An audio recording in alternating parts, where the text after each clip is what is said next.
ada seorang janda yang kaya raya, bisa dikatakan hampir ya di kota itu dia paling kaya. Semua suami yang meninggal itu sebenarnya bukan meninggal secara wajar, dia itu dijadikan tumbal.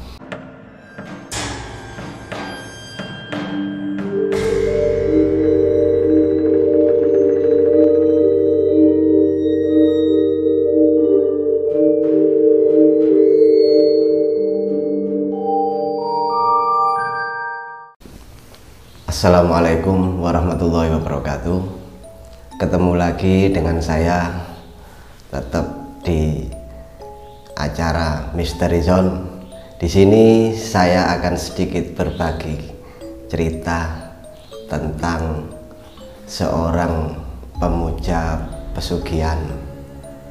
Tapi sebelum cerita itu saya mulai, seperti biasanya mari bersama-sama kita berdoa, mohon agar acara ini mulai awal sampai akhir tidak terjadi apa-apa, lancar, tidak ada hal-hal yang kita tidak inginkan bersama. Berdoa mulai.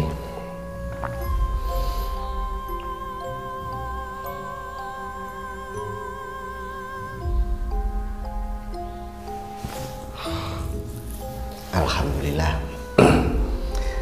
Jadi di sini saya dapat cerita dari salah seorang teman dekat. Cerita ini kebetulan kejadiannya ya nggak begitu lama, masih di sekitar tahun 2000-an. Cerita ini seorang perempuan janda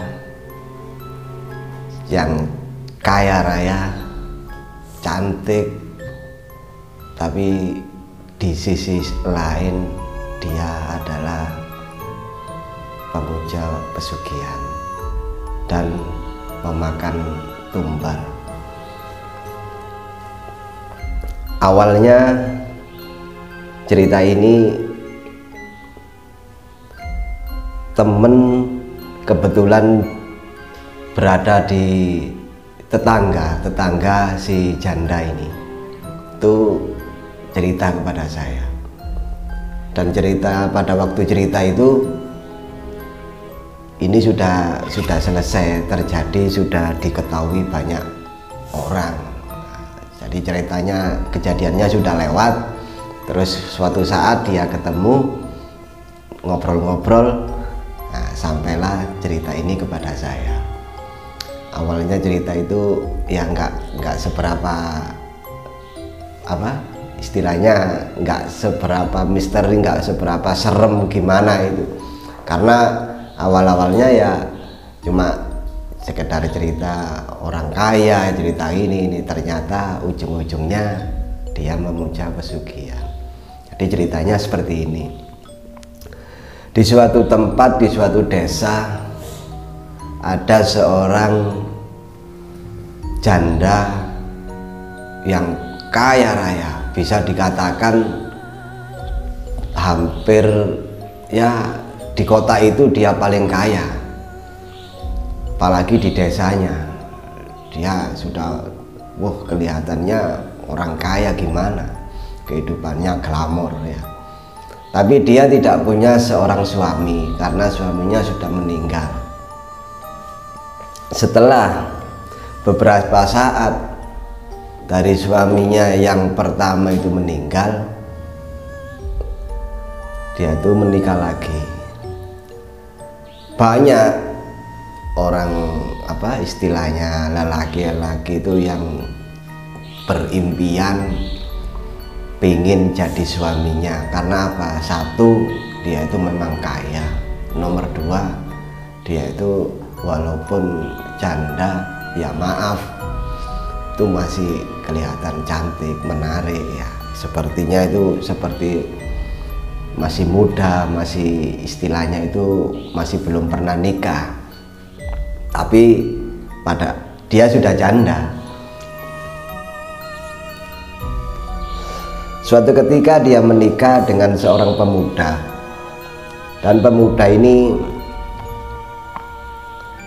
kalau dipandang di masyarakat secara umum, banyak orang yang bilang, waduh kamu muda masih berjaga kok mau nikah sama janda, memang kamu ya ngejar hartanya gini. Nah, tapi ya nggak tahu lagi, namanya si pemuda ini nggak menghiraukan omongan-omongan tetangga seperti itu. Apa karena memang dia murni suka sama suka, atau memang dia itu kena sesuatu guna-guna atau apa, nggak tahu. Nikah, setelah berjalan beberapa bulan meninggal. Akhirnya ya orang-orang nggak ada yang curiga, dianggap ya namanya orang hidup ya pasti nunggu giliran kapan kita meninggal kan gitu kan. Orang hidup itu kan sebenarnya cuma menunggu giliran kapan waktunya tiba kan gitu. Jadi tidak ada tetangga-tetangga sekitar itu, tidak ada yang merasa curiga bahwa orang ini meninggalnya karena ini tidak ada. Dianggap wajar-wajar aja, udah meninggal. Setelah berapa bulan lagi, nah si perempuan janda ini menikah lagi, dan menikahnya itu selalu dapat pemuda, artinya itu berjaga, bukan orang duda, bukan apa, pokoknya yang jadi suaminya itu rata-rata itu masih belum pernah nikah, masih berjaga semua. Nah di situ nikah lagi yang kedua, yang ketiga dengan suami yang pertama kan sudah meninggal, terus nikah lagi dengan berjaga yang baru meninggal itu setelah dapat berapa bulan. Padahal ya kalau istilahnya orang normal itu tidak mungkin sudah dalam waktu hitungan bulan itu bisa menikah lagi setelah suaminya meninggal. Cuma beberapa bulan menikah lagi kan enggak, umumnya kan enggak seperti itu. Rasa duka, rasa apa itu kan masih istilahnya itu masih ke bawah. Sedangkan wanita ini enggak, hitungan bulan, entah berapa, 3 bulan, 4 bulan itu sudah menikah lagi. Nah menikah lagi dapatnya juga berjaga. Nah setelah menikah berjalan beberapa bulan meninggal lagi suaminya ini. Nah akhirnya tetap tidak ada yang curiga, tetangga ini tetap, oh kasihan itu nikah sampai 2 kali 3 kali, ini suaminya kok meninggal aja, kok kenapa ya. Tapi curiga ke arah yang macam-macam yang negatif seperti yang mistis-mistis itu ndak ada, tetangga itu ndak ada pandangan ke situ. Anggap saja ini ya memang sudah takdirnya meninggal, siapa tahu namanya umur, orang tidak tahu kan kapan waktunya meninggal, sudah selesai meninggal. Pada waktu dapat berapa bulan kemudian dia itu nikah lagi, dan ya sama berjaga lagi suaminya, bukan seorang duda atau orang yang sudah pernah nikah. Jadi mulai suami pertama, kedua, ketiga, dan sekarang suami yang keempat ini juga berjaga lagi. Nah yang dinikahi itu rata-rata orang berjaga, terus rata-rata itu bukan orang satu desa, jadi desa sebelah. Jadi tidak ada yang tetangga satu desa itu suaminya itu, rata-rata dari desa sebelah, itu. Tapi memang kekayaannya dia, kecantikannya dia itu sudah banyak yang tahu, orang-orang di desanya sendiri itu sudah, waduh itu janda cantik rek, kaya lagi, sudah jadi omongan kalau buat kaum laki-laki. Nah, di situ setelah nikah yang keempat ini nggak lama sama meninggal lagi suaminya. Nah, di suami yang keempat ini akhirnya tidak tahu karena apa keluarganya suaminya ini yang meninggal ini itu ada sedikit curiga. Jadi dia itu melihat apa karena dari meninggalnya atau karena apa karena dari cerita-ceritanya yang dulu-dulu itu tidak tahu. Akhirnya muncul suatu kecurigaan dari pihak keluarga bahwasanya meninggalnya ini tidak semestinya. Nah, di situ si keluarganya suami tadi yang meninggal tadi itu secara diam-diam dia itu mencari tahu lewat ke orang pinter, ke ini. Akhirnya di situ terjawab rasa curiganya keluarga tadi. Katanya si orang pinter itu perempuan ini sebenarnya bukan orang yang sembarangan. Maksudnya bukan orang sembarangan gimana? Nah, dia itu pemuja pesugihan. Nah, semua suami yang meninggal itu sebenarnya bukan meninggal secara wajar. Dia itu dijadikan tumbal. Cuma ini omong-omongan antara si orang pinter sama keluarganya suami yang meninggal tadi. Nah, di situ akhirnya punya rencana ingin tahu diselidiki gimana orang ini kok pemuja pesugihan, terus kalau dibiarkan seperti ini lama-lama kan banyak korban. Nah, akhirnya gini aja, sebentar lagi dia ini pasti punya rencana nikah. Nah, di situ kita siapkan biar orang ini bisa menikah dengan janda itu. Nah, nanti di sini orang ini dikasih tugas istilahnya. Jadi punya misi. Jadi nanti carilah, nanti saya yang akan ngasih petunjuk, carilah sesuatu di rumah itu yang mencurigakan. Nah, nanti di situ kita selesaikan bareng-bareng biar ini nggak sampai terus-terusan, korban biar nggak berjatuhan lagi, nggak bertambah lagi. Nah, ini harus kita hentikan. Jadi niatnya keluarga itu seperti itu sama orang pinter tadi. Akhirnya direncanakan. Jadi direncanakan bahwa dia sudah punya calon untuk mendekati si janda itu. Yang namanya janda ini mungkin dia itu sudah nggak istilahnya nggak pilih-pilih. Jadi siapa yang mau jadi suaminya dia terima saja. Karena apa? Karena di dalam niat nikahnya itu bukan murni nikah sebenarnya. Nikahnya itu karena mencari tumbal tadi. Cuma dengan alasan menikah biar nggak dicurigai sama orang-orang. Jadi disiapkan seorang penjaga yang seolah-olah dia itu ya secara wajar pengen nikah dengan janda itu.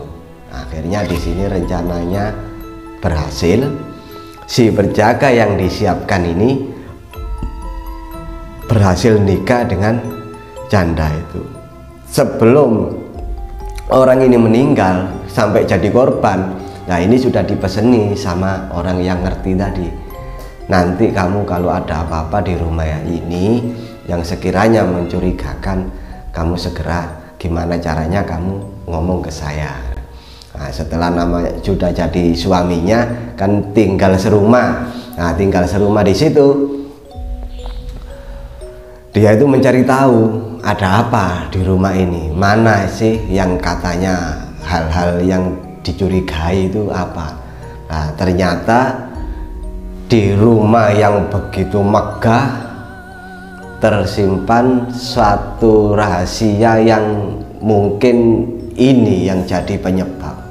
Jadi ada satu kamar yang di situ tidak boleh dimasuki siapapun. Jadi si janda ini ngomong ke suaminya nggak boleh masuk ke kamar itu. Nah, suami ini karena sudah istilahnya sudah punya rencana, Jadi dia itu menuruti, tapi dia mengawasi dari secara diam-diam. Nah, katanya kamar ini begini, jangan masuk ke kamar situ. Nah, ya ini diyai saja sama suaminya. Nah, setelah tidak sepengetahuan istrinya tadi, istri itu tidak tahu kalau diikuti suaminya, kalau diintai. Jadi dia nganggap itu sendiri, tidak ada yang melihat, dan akhirnya dia itu masuk ke kamar yang terlarang tadi. Setelah masuk ke kamar terlarang tadi, katanya kamar itu tidak boleh dimasuki siapa-siapa. Tapi kok istriku kok masuk situ? Ada apa di dalam kamar itu sebenarnya? Nah, itu akhirnya tetap diintai. Nah, setelah istri ini tadi keluar dari kamar, kunci kamar ini biasanya itu tidak pernah ditaruh. Pada waktu itu kok ditaruh di suatu tempat. Mungkin ini yang namanya ya jalan ya, atau mungkin ya sudah waktunya apes yang perempuan ini, sudah harus selesai lah tindak yang seperti itu. Akhirnya kunci ini ditaruh, yang istrinya ini waktu keluar kunci ini diambil sama suaminya, diambil, dibuka kamar itu, ternyata di dalam kamar itu banyak sesajen-sesajen, bunga apa, sesajen-sesajen. Terus ada suatu kotak kecil di situ, dia tidak berani buka. Kotak ini isinya apa dia itu tidak tahu, tidak berani buka, langsung diambil, disembunyikan, langsung kamar dikunci lagi seperti semula, seperti tidak ada apa-apa. Akhirnya dia itu lari ke orang yang pinter tadi. Dia lari ke orang pinter tadi, ngomong, iya pak, bener pak, di situ ternyata kamar itu isinya gini. Tadi dia itu cerita lengkap di situ. Terus saya nemu ini. Nah, ditunjukkan kotak itu ke orang yang pinter tadi. Setelah kotak itu dibuka, ternyata di situ ada yang ya maaf, suatu makhluk yang biasanya disebut jenglot. Orang-orang biasanya nyebutnya seperti itu. Nah, ini sarananya, berarti dia itu benar, dia itu menganut pesugihan. Nah, gimana ini terus? Yang harus kita hentikan. Nah, sekarang pada waktu ini sudah dibuka, isinya seperti itu. Nah, kamu sekarang ngomong ke istri kamu ajak ke sini. Istri kamu nanti diomongi gimana? Dia mau tobat kembali lagi ke jalan yang benar atau enggak? Mudah-mudahan dia itu mau tobat, mau menghentikan selama ini yang dia lakukan. Akhirnya dia itu ngomong ke istrinya, tapi ngomongnya ndak langsung. Dia itu cuma ngomong, ayo kita main ke rumahnya Pak Anu. Nah, ada sesuatu yang ingin dibicarakan secara nggak sadar. Dia itu nggak tahu kalau dia itu sebenarnya mau dibuka rahasianya. Dia nuruti saja istri tadi, iya enggak apa-apa, main ke sana. Nah, setelah nyampe di rumahnya orang pintar tadi, dia itu ditanya secara baik-baik. Dia itu ngelak, enggak mengakui, marah-marah, gini, kamu menuduh saya gini. Nah, akhirnya setelah terakhir dia ditanya sampai nggak punya istilahnya, yang sini itu nggak punya alasan lah. Dia tetap ngelak terus. Akhirnya ditunjukkan kotak tadi. Nah, ini punyanya siapa? Setelah melihat kotak itu, dia itu langsung terkejut, kok bisa kotak ini ada di sini. Nah, di situ dia akhirnya mengakui bahwa itu punyanya dia, dan selama ini dia itu menjalankan pesugihan. Nah, di situ ngaku bertiga, dia, istri, suaminya sama orang pintar tadi. Nah, di sini sama orangnya tadi diarahkan. Di sini tidak ada siapa-siapa, di sini hanya kita bertiga. Kalau kamu mau bertobat, mau kembali ke jalan yang benar, ayo kita selesaikan ini baik-baik, ini kita putus perjanjianmu dengan pesugihan ini kita putus, sehingga kamu tidak mempunyai efek ke diri kamu. Nah, seandainya kamu nggak mau, nah di sini harus kita selesaikan ya dengan cara saya, dan nanti pesugihan ini kalau diputus nanti efeknya ke kamu sendiri. Kalau kamu nggak mau tobat, nah, dikasih tawaran seperti itu sama orang pinternya tadi. Akhirnya dia mau, saya mau bertobat, saya mau selesai ke ini sampai di sini, nggak akan saya teruskan lagi. Nah kalau begitu sekarang ayo kita selesaikan ini secara baik-baik dengan perjanjianmu dengan pesugihan tadi. Nah, kebetulan orang ini yang orang pinter ini yang menyelesaikan. Jadi ini tadi gimana caranya, itu caranya dia. Akhirnya antara si perempuan janda ini dengan pesugihan ini perjanjiannya terputus, dan anehnya perempuan janda yang cantik tadi, yang seolah-olah dia itu usianya itu kayak usia belasan ya, kayak usia masih di bawah 30, masih usia 25 atau berapa, pokoknya masih kelihatan cantik. Setelah ritual perjanjian ini diputus, dia itu wujudnya istilahnya kembali ke aslinya. Jadi sebenarnya dia itu sudah umur sudah tua, jadi nggak cantik lagi, pokoknya normal lah, sesuai dengan usianya. Jadi yang tadinya itu wajahnya cantik, badannya langsing gini-gini, itu kembali lagi ke wujud aslinya sesuai dengan usianya dia. Nah di situ akhirnya dia itu tobat, benar-benar tobat, dan suami yang terakhir tadi tidak sampai jadi korban, dan akhirnya jadi suami langgeng sampai sekarang, mungkin masih ada. Jadi yang hartanya tadi itu pelan-pelan habis. Jadi yang tadinya kayanya seperti itu sekarang sudah tidak kaya kayak seperti itu lagi, sudah seperti orang biasa, dan cantiknya yang seperti itu tadi tidak cantik lagi, sudah kembali normal seperti usianya ya usia aslinya. Jadi di situ dia mulai sadar, mulai berhenti, nggak melanjutkan ritual-ritualnya yang seperti itu, tidak ada korban-korban lagi semenjak diputusnya perjanjian itu. Nah inilah cerita yang sedikit saya bagikan di sini, bisa kita ambil pelajaran bahwasanya rizki itu sudah ada takarannya, rizki itu sudah ada jatahnya masing-masing. Kalau toh memang kita itu menempuh rizki, dapat rizki itu dengan cara yang seperti ini, nah itu nanti suatu saat pasti ada balasan, pasti apa yang kita lakukan itu ada ganjarannya masing-masing. Kalaupun itu baik ya kita dapat baik, kalau itu yang kita lakukan tidak baik ya pasti dapatnya kita tidak baik. Akhirnya sampai di sini cerita yang saya sampaikan. Assalamualaikum warahmatullahi wabarakatuh.